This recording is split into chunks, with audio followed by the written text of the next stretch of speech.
നമസ്കാരം, ഞാൻ അനന്തലക്ഷ്മി, തനിമ സ്പെഷ്യൽ ന്യൂസ്. ഞങ്ങളെ കുടുംബം ഇത്രയേ ഉള്ളൂ. എങ്ങനെ ജീവിക്കുമെന്ന് ഞങ്ങൾക്ക് അറിഞ്ഞൂടാ. ആരനാട് ഭർതൃവീട്ടിൽ യുവതി മരിച്ച സംഭവത്തിൽ ദുരൂഹതയും അന്വേഷണവും ആവശ്യപ്പെട്ട് ബന്ധുക്കൾ പോലീസിൽ പരാതി നൽകി.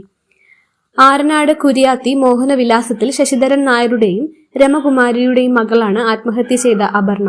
24 വയസ്സായിരുന്നു. ഇക്കഴിഞ്ഞ വെള്ളിയാഴ്ച രാത്രി 9-നാണ് വിദേശത്ത് സൗണ്ട് എഞ്ചിനീയറായി ജോലി ചെയ്യുന്ന ഭർത്താവ് അക്ഷയുടെ പരിയാനഗറിൽ വീട്ടിൽ കിടപ്പുമുറിയിൽ അപർണ തൂങ്ങി മരിച്ചത്. സംഭവത്തിൽ മുൻപ് അപർണയും അക്ഷയുടെ സഹോദരിയും വീട്ടിലുണ്ടായിരുന്നു.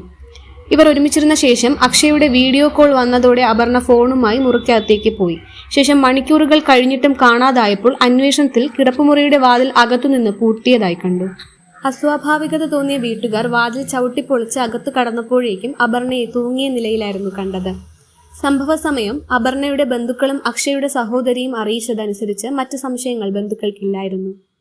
അതേസമയം പോലീസ് അപർണയുടെ ഡയറി കണ്ടെത്തിയതും അതിൽ എല്ലാം അറിഞ്ഞുകൊണ്ട് തന്നെ വിവാഹം ചെയ്തിട്ട് എന്തിനാണ് ഇങ്ങനെ തന്നോട് കാണിക്കുന്നത് എന്ന തരത്തിൽ അപർണയുടെ കുറിപ്പ് ഉണ്ടായിരുന്നതായി പോലീസ് ബന്ധുക്കളോട് പറഞ്ഞു. നമുക്ക് നേരത്തെ അങ്ങനെ ഒരു സംശയമൊന്നും ഇല്ല, അസ്വാഭാവിക മരണമാണെന്ന്. പിന്നെ മറ്റു കാര്യങ്ങളൊന്നും ഇപ്പോഴും പറഞ്ഞിട്ടില്ല. എന്തെങ്കിലും ഇതുണ്ടെങ്കിൽ തന്നെ നമ്മൾ ചോദിച്ചാൽ പറയുകയില്ല. അപ്പോൾ ഈ വെള്ളിയാഴ്ച ശനിയാഴ്ച ഇങ്ങോട്ട് വരാനിരിക്കുകയായിരുന്നു. വെള്ളിയാഴ്ച 6 മണി വരെ എൻ്റെ മൂത്ത മോളുമായിട്ടൊക്കെ സംസാരിച്ച് ഇങ്ങോട്ട് വരണ കാര്യം പറഞ്ഞുകൊണ്ടിരിക്കുകയായിരുന്നു. അപ്പോൾ അന്ന് അവിടെ താഴെ ഒരു കമ്പിക്കടയുണ്ട്, അവിടെ ജോലിക്ക് പോവുകയാണ് ആരനാട് അന്ന് സ്ഥലത്ത്. അപ്പോൾ അത് അന്നും ഇത്തിരി നേരത്തെ പോയി. ഇവള് അവിടെ ചെന്ന് തുണി എന്തൊക്കെ തച്ചുകൊണ്ടിരിക്കുകയായിരുന്നു. അപ്പോൾ അവിടെ വേറെ ആരുമില്ല വീട്ടിൽ. അപ്പോൾ അവൻ്റെ അച്ഛനും അമ്മയൊക്കെ ഈ പള്ളിയിലെ പ്രവർത്തനമായിട്ട് അങ്ങനെ പോയിരിക്കുകയായിരുന്നു. പിന്നെ അതിൻ്റെ ഒരു ഇളയൊരു പെണ്ണുണ്ട്. അപ്പോൾ അവിടെ ചെന്നിട്ട് ഇവിടെ ഈ പിള്ളേർക്ക് ഇങ്ങോട്ട് തച്ചുകൊണ്ട് വരാനുള്ള തുണിയെടുത്ത് തച്ചുകൊണ്ട് ഇരിക്കുമ്പോഴായിരിക്കും ഫോൺ വന്നത്. ഈ ഫോണും കൊണ്ട് മുറിക്കകത്ത് കയറി കതകൂടെ. അപ്പോൾ ആ പെണ്ണ് മാത്രമുണ്ട്. അത് സ്വാഭാവികമായിട്ട് ഇവിടെ വന്നിട്ട് ചിലപ്പോൾ കയറി കിടക്കാറുണ്ടെന്നാണ് പറയുന്നത്. അങ്ങനെയാണെന്നാണ് വിചാരിച്ചത്. പക്ഷേ ഒരു 2 മണിക്കൂർ കഴിഞ്ഞിട്ടും പുറത്ത് കാണാത്തോണ്ട് ചെന്ന് തട്ടി വിളിച്ചപ്പോൾ ലോക്കായി കിടക്കും. അങ്ങനെ മറു സൈഡിൽ കൂടെ ചെന്ന് നോക്കുമ്പോൾ ഇങ്ങനെ തൂങ്ങിയിരിക്കുകയാണ്. അപ്പോൾ ആ സമയം പിന്നെ അവളെ അച്ഛനെ വിളിച്ചു. ഇങ്ങനെ ആട്ടയും കൊണ്ട് പെമ്പറിനുമായിട്ട് എന്തോ പള്ളി പരിപാടിയായിട്ട് പോയിരിക്കും. അവർ പെട്ടെന്ന് ഒന്നാണ് ഇത് വെട്ടിപ്പൊളിച്ചാണ് കയറിയെന്ന് പറയുന്നത്. അപ്പോൾ ഇവിടെ ഒരു 8:30 മണിയായപ്പോഴും ഈ പെണ്ണ് എൻ്റെ മൂത്ത മോളെ വിളിച്ചിട്ടാണ് സംഭവം പറയുന്നത്. അപ്പോഴെൻ്റെ ചേടാറി പിന്നെ 1-2 പേരുമായിട്ട് ഒരു വണ്ടി പിടിച്ചപ്പോഴേ അങ്ങ് പോയി. അവിടെ ചെല്ലുമ്പോൾ ഇവർ കാണുന്നതെന്ന് വെച്ചാൽ ഈ മുട്ട് കാലിലാണ് തലറി നിൽക്കുന്നത് മൊത്തം. അങ്ങനെ അതും കണ്ടിട്ട് അവരിവിടെ വന്ന് പിന്നെ എന്നെ അങ്ങോട്ട് കാണാൻ ഇവർ വിട്ടി. പിന്നെ അങ്ങനെ പോയില്ല. പിന്നെ ഞാൻ എന്നെ വിളിക്കണമെന്ന് വെച്ചാൽ സ്റ്റേഷനിലേക്ക് വിളിക്കുകയാണ്. അവിടെ ചെല്ലുമ്പോൾ ഇവിടെ അച്ഛനുണ്ട്, അല്ല ഈ ചെറുക്കൻ്റെ അച്ഛനുണ്ട്, അവിടുത്തെ പഞ്ചായത്ത് പ്രസിഡൻ്റുണ്ട്. അവരുടെയൊക്കെ ചോദിച്ചിട്ട് അവരെ അവിടെ ഇരുത്തിയിരിക്കുന്നത്. ഇവിടുന്ന് ചെന്നവർ നമ്മൾ ബന്ധുവാണെങ്കിലും അവർ പറഞ്ഞത് ഇവർക്ക് കാര്യമായിട്ട് എടുക്കാൻ പറ്റില്ല, എന്നെ കാണണമെന്ന് പറഞ്ഞു. അങ്ങനെ ഞാൻ ഇവിടുന്ന് പോയി. അവിടെ ചെന്ന് രാത്രി 2 മണി കഴിഞ്ഞ് ഞാൻ വരുമ്പോൾ അപ്പോൾ എന്നിട്ട് എന്തെങ്കിലും ഇതുണ്ടോ ഡൗട്ടുണ്ടോ എന്ന് ചോദിച്ചു. അപ്പോൾ ഞാൻ പറഞ്ഞു ഇങ്ങനെ കണ്ടവരിങ്ങനെ മുട്ടുകാലിൽ നിൽക്കണമെന്നാണ് പറഞ്ഞത്. അപ്പോൾ അങ്ങനെ വന്നപ്പോഴേ എനിക്കൊരു ഡൗട്ടുണ്ടെന്ന് പറഞ്ഞു. പിന്നെ 8 മണിയാകുമ്പോൾ വരും, അവന് ബോഡി കാണണം എന്ന് പറഞ്ഞു. അപ്പോഴും നമുക്ക് ഇതൊന്നും നമ്മൾ അറിഞ്ഞില്ല. ഒടുവിൽ അഴിച്ചുകൊണ്ട് പോയ വഴിക്ക് ഒരു ഡയറി അതിനകത്തുണ്ടായിരുന്നു. ആ ഡയറിയിൽ ഇവിടെ ഇങ്ങനെ എഴുതിയിട്ടുണ്ട്, പിന്നെ നീ എല്ലാം അറിഞ്ഞുകൊണ്ടില്ലേ എന്നെ കൊണ്ടുപോയത്, നീ അന്ന് മുതൽ എന്നെ സ്വൈരമായിട്ട് ജീവിക്കാൻ സമ്മതിക്കില്ല, എന്നും പ്രശ്നമാണ്, അതുകൊണ്ട് ഇന്ന് എനിക്കൊരു തീരുമാനം അറിയണം എന്ന് പറഞ്ഞിട്ട് പിന്നെ ഡയറിയിൽ എഴുതിയിട്ടുണ്ട്. അത് പോലീസുകാരെ കാണിച്ചു കൊടുത്തു, എൻ്റെ ചേടാറിനെ കൊടുത്തു. പിന്നെ വേറെ എന്തൊക്കെ എഴുതിയിട്ടുണ്ട് അതിൽ. അപ്പോൾ അപ്പോഴേ അവർ പിന്നെ പറഞ്ഞ് അവസാനം വീഡിയോ കോളിലാണ് അവർ സംസാരിച്ചത്. അപ്പോൾ ഈ മരിച്ചതിൻ്റെ അടുത്ത് അവർക്ക് അവിടെ വീഡിയോ ഈ ഫോൺ അവിടെ കൊണ്ട് ചാരി വെച്ചിട്ടുണ്ട്.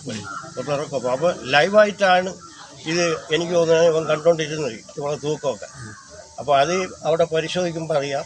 മുന്നോട്ട് പോകണമെന്നുണ്ടെങ്കിൽ എന്താണ് നിൻ്റെ അഭിപ്രായം? ഇങ്ങനെ എനിക്ക് മുന്നോട്ട് പോകാൻ പറ്റില്ല, ജീവിക്കണമെന്ന് എനിക്ക് ആഗ്രഹമുണ്ട്. ഈ വീട്ടുകാരുടെ പെരുമാറ്റം എങ്ങനെയാണ്? അതും നല്ല രീതിയിലാണ് ഇവിടെ പെരുമാറുന്നത്. നല്ല എന്ത് ഈ പെണ്ണ് എൻ്റെ മോളെ വിളിച്ചിട്ട് പറഞ്ഞു പറഞ്ഞിട്ട് ഇവർ രണ്ടും കൂടെ ഒരു മുറിയിലാണ് കിടക്കുന്നത്. സിനിമയൊക്കെ ഒരുമിച്ചാണ് ഇതിൽ കണ്ടുകൊണ്ടിരിക്കുന്നത്. അവിടെ TV ഒക്കെ ഓഫാക്കി വെച്ചൊക്കെയാണ്, ഒരു പണിയൊന്നുമില്ല.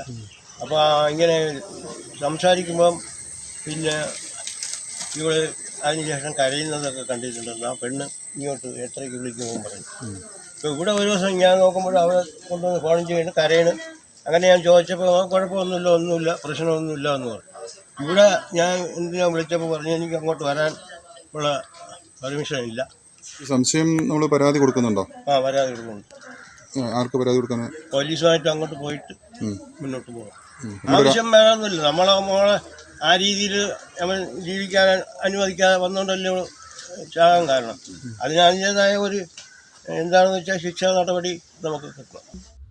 കൂടാതെ അപർണ തൂങ്ങി നിൽക്കുന്നത് സമീപത്ത് കട്ടിലിൽ മൊബൈൽ ഫോൺ ചാരിവെച്ച നിലയിലും ആയിരുന്നു എന്നതും ആത്മഹത്യക്ക് അസ്വാഭാവികത ഉണ്ടെന്ന് ബന്ധുക്കൾക്ക് സംശയമുണ്ട്. ആത്മഹത്യ ചെയ്യുമ്പോൾ അപർണയും അക്ഷയും വീഡിയോ കോളിലായിരിക്കാമെന്നും ഇത് അക്ഷയ് കണ്ടിരിക്കാമെന്നും എന്നാൽ തങ്ങളെയോ വീട്ടുകാരെയോ ഈ വിവരം അക്ഷയ് അറിയിച്ചില്ല എന്നതും അപർണയുടെ ബന്ധുക്കൾക്ക് കൂടുതൽ സംശയത്തിന് ഇട നൽകി. ഇതോടെയാണ് അപർണയെ ആത്മഹത്യയിലേക്ക് നയിച്ച കാര്യങ്ങൾ അറിയണമെന്നും കുറ്റക്കാർക്കെതിരെ നടപടി സ്വീകരിക്കണമെന്നും ആവശ്യപ്പെട്ട് പോലീസിൽ ബന്ധുക്കൾ പരാതി നൽകാൻ തീരുമാനിച്ചത്. അവള് നല്ല ബോൾഡായിട്ടുള്ളൊരു കുട്ടിയാണ്. എന്തായാലും അവള് ചെറിയൊരു കാര്യത്തിന്റെ പേരിൽ മരിക്കാൻ ശ്രമിക്കൂല. ഇത് ഉറപ്പായിട്ടും ഇതൊരു ആത്മഹത്യ അല്ല, അവൻ കൊന്നതാണ്. അതുകൊണ്ട് അവന്റെ പേരിൽ കേസെടുക്കണം. അവനെ ഇനി ജീവിക്കാൻ അനുവദിക്കാൻ പറ്റൂല. കാരണം അവനായിട്ട് അവളെ ഇവിടെ നിന്ന് കൊണ്ടുപോയതാണ്. നമ്മൾ പറഞ്ഞതാണ് വേണ്ട നമുക്ക് 2 വർഷം കഴിഞ്ഞിട്ട് നോക്കാം. അപ്പം പറഞ്ഞില്ല, അവനിപ്പോൾ തന്നെ കൊണ്ടുപോകണം. അവൻ്റെ വീട്ടുകാരായിട്ടൊക്കെ സംസാരിച്ചിട്ടുണ്ട്, അവർക്ക് ആർക്കും ഒരു കുഴപ്പമില്ല എന്നും പറഞ്ഞ് അവിടുന്ന് കൊണ്ടുപോയതാണ്.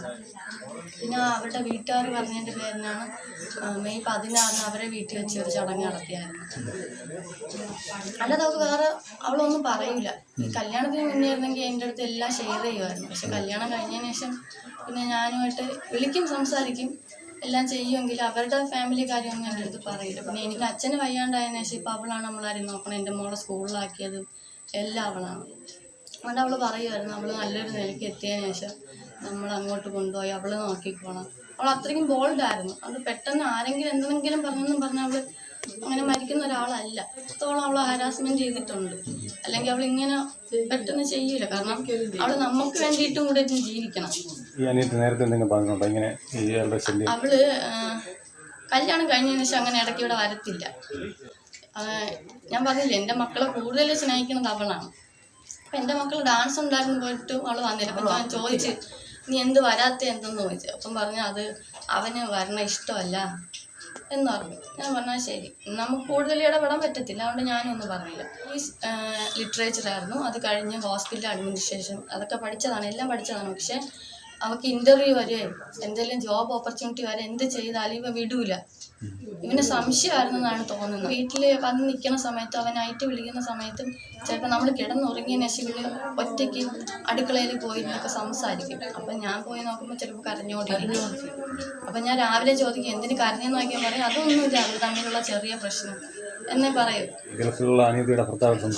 ഇവൻ അങ്ങനെ വിളിക്കാറൊന്നുമില്ല. ഇപ്പൊ എൻ്റെ ഹസ്ബൻഡ് ആയിരുന്നെങ്കിലും കല്യാണം കഴിഞ്ഞ സമയത്ത് എൻ്റെ അച്ഛനും അമ്മയൊക്കെ ആയിട്ട് ഭയങ്കര ക്ലോസ് ആയിരുന്നു. ഇവിടെ ഫാമിലി മെമ്പേഴ്സ് ആയിട്ടാണെങ്കിൽ അങ്ങനെയായിരുന്നു. പക്ഷെ ഇവൻ തിരിച്ച് ഓപ്പോസിറ്റാണ്. ആരുമായിട്ട് അങ്ങനെ വിളിക്കുകയൊന്നുമില്ല. വന്നാൽ സംസാരിക്കും, വന്നാലും ഒരു ദിവസം നിൽക്കും. ആ ഒരു ഇതേ ഉള്ളൂ, അല്ലാതെ ഭയങ്കര കമ്പനി അല്ല. അവരുടെ വീട്ടുകാർ വേറെ കുഴപ്പമൊന്നുമില്ല, അവളെ നന്നായിട്ട് തന്നെയാണ് നോക്കിയത്.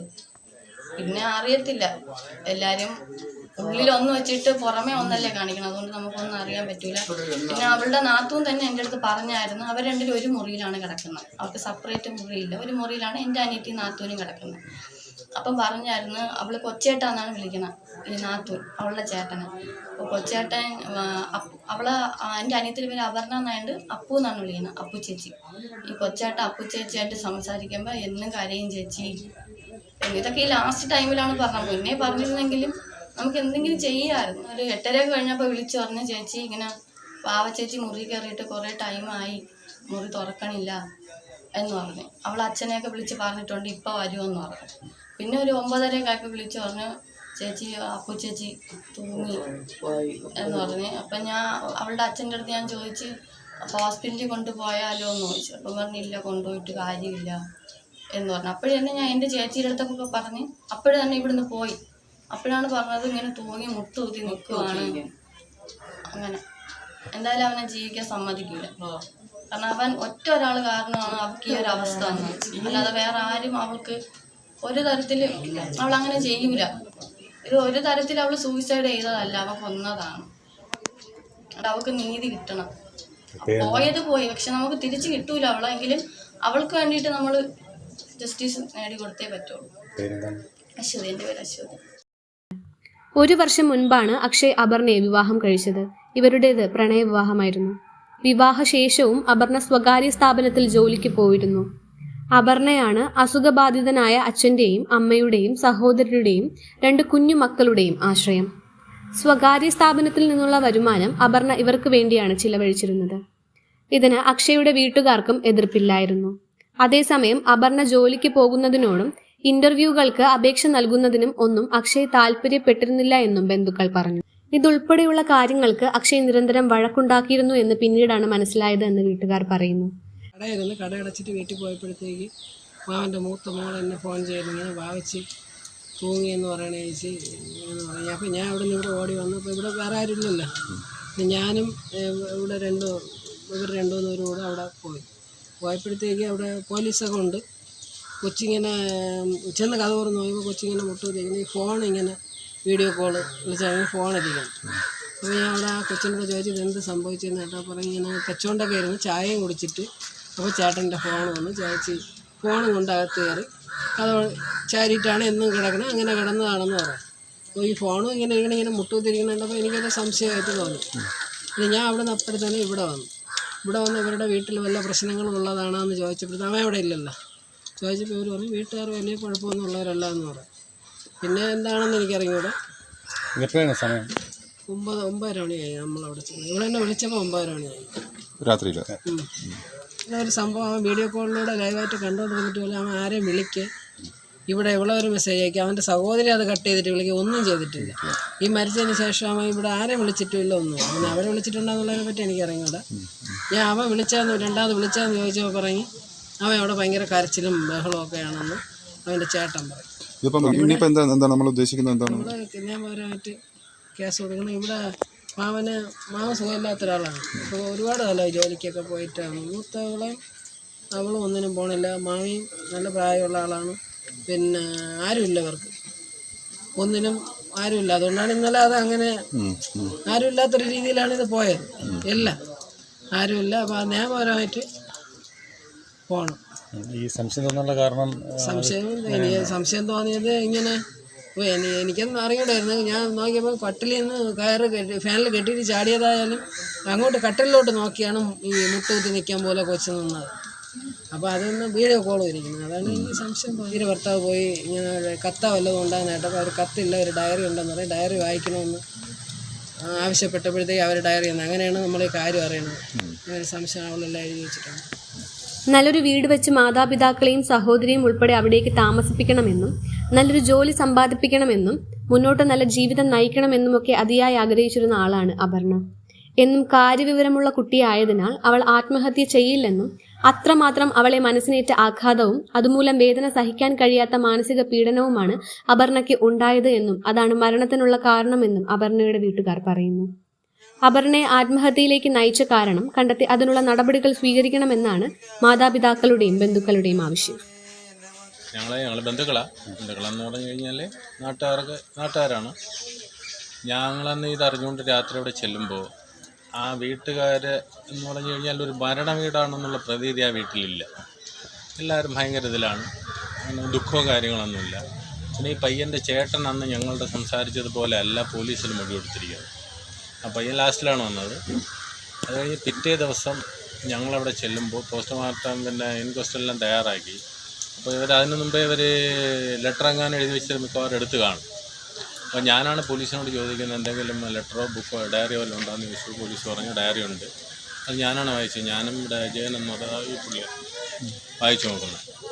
അപ്പോൾ അതിൽ എഴുതിയിരിക്കുന്നതെന്ന് പറഞ്ഞാൽ അവർക്ക് ജീവിക്കാൻ ആഗ്രഹമുണ്ട്, ഒരുപാട് കാലം ജീവിക്കണം, നിങ്ങൾ പറയുന്ന കാര്യങ്ങൾ ഒന്നെങ്കിലും തെളിയിച്ചു കഴിഞ്ഞാൽ ഭയങ്കര അതുവരെ ഞങ്ങൾക്ക് ഡൗട്ടില്ലായിരുന്നു. സന്തോഷവതിയാണ് ഇങ്ങനെ എഴുതിയിട്ടുണ്ടല്ലോ, കുറച്ച് കാര്യങ്ങൾ എഴുതിയിട്ടുണ്ട്. അത് കഴിഞ്ഞിട്ട് അപ്പോൾ അതപ്പോഴാണ് നമുക്ക് ഡൗട്ട് തുടങ്ങിയത്. അത് കഴിഞ്ഞിട്ട് തൂങ്ങി നിൽക്കുന്നതെന്ന് പറഞ്ഞാൽ ഓപ്പോസിറ്റായിട്ട് മൊബൈൽ ഇങ്ങനെ വെച്ച് വീഡിയോ കോൾ വിളിച്ചുകൊണ്ടിരുന്നപ്പോഴാണ് അവൾ തൂങ്ങുന്നത്. അങ്ങനെ മൊത്തത്തിൽ അവർ പറയുന്നതും നമ്മൾ കണ്ടതുമായിട്ട് ഭയങ്കര വ്യത്യാസം. പോലീസ് അന്വേഷിക്കുന്നുണ്ട്, തിരക്കട്ടെ. പിന്നെ അവർ നമ്മൾ സ്റ്റേഷൻ മുഖാന്തരം ബന്ധപ്പെട്ട് കേസ് കൊടുക്കുന്നുണ്ട്.